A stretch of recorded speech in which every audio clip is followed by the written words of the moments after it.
बातमी आहे दाढीची. साध्या सुध्या दाढीची नाही तर पांढऱ्या दाढीची.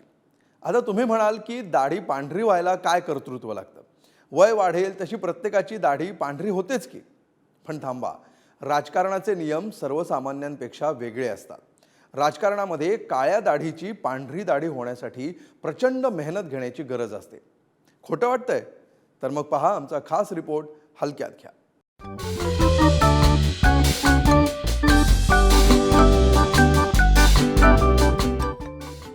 गेल्या काही वर्षात राजकारणात दाढीला भलतंच महत्व आलंय. देशाचे पंतप्रधान आणि महाराष्ट्राचे मुख्यमंत्री दोघंही दाढीवाले असल्यामुळं सध्या राजकारण्यांना या दाढीचं भलतंच आकर्षण वाटायला सुरुवात झाली. त्यातल्या त्यात पांढऱ्या दाढीचा भाव चांगलाच वधारलाय. आपली दाढी पांढरी असल्याचा अनेक नेत्यांना चाज्वल्य अभिमान वाटायला सुरुवात झाली. अशांपैकी एक म्हणजे शिंदेच्या शिवसेनेचे नेते उदय सामंत.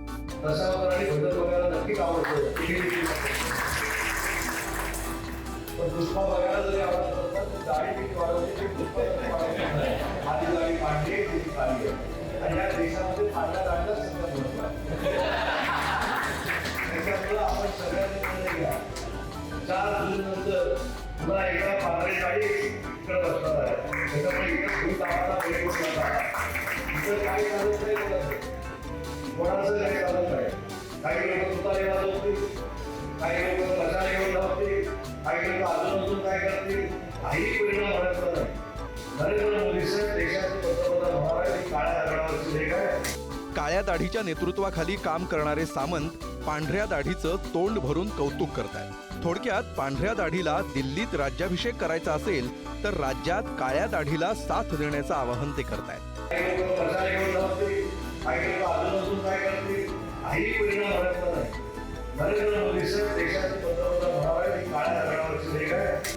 आता एखाद्याला आपली दाढी पांढरी होण्यासाठी किती कष्ट उपसावे लागतात, आयुष्यात किती स्ट्रगल करावा लागतो हे आपल्याला माहिती आहेच.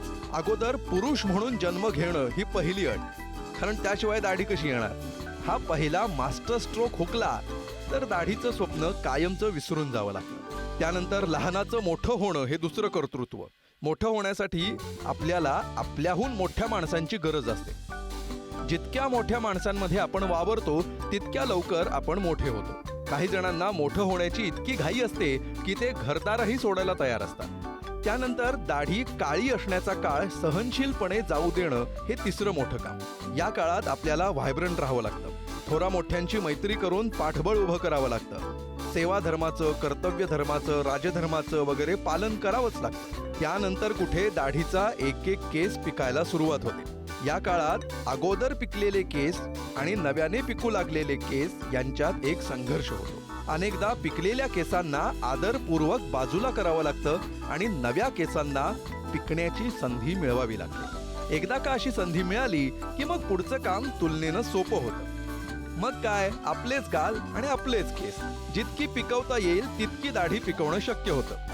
अगोदर एकदा, मग दुसऱ्यांदा आणि संधी मिळाली तर तिसऱ्यांदा सुद्धा. पण काळाचा महिमा अगाध असतो. जेव्हा दाढी पूर्ण पिकते तेव्हा नव्यानं पिकू लागलेल्या दाढीच्या आशा वाढायला सुरुवात झालेली असते. काळ बदलतो, वर्ष बदलतं, पण दाढीची गोष्ट मात्र तशीच पुढं सुरू राहते. बाय द वे, तुम्हाला काय आवडतं?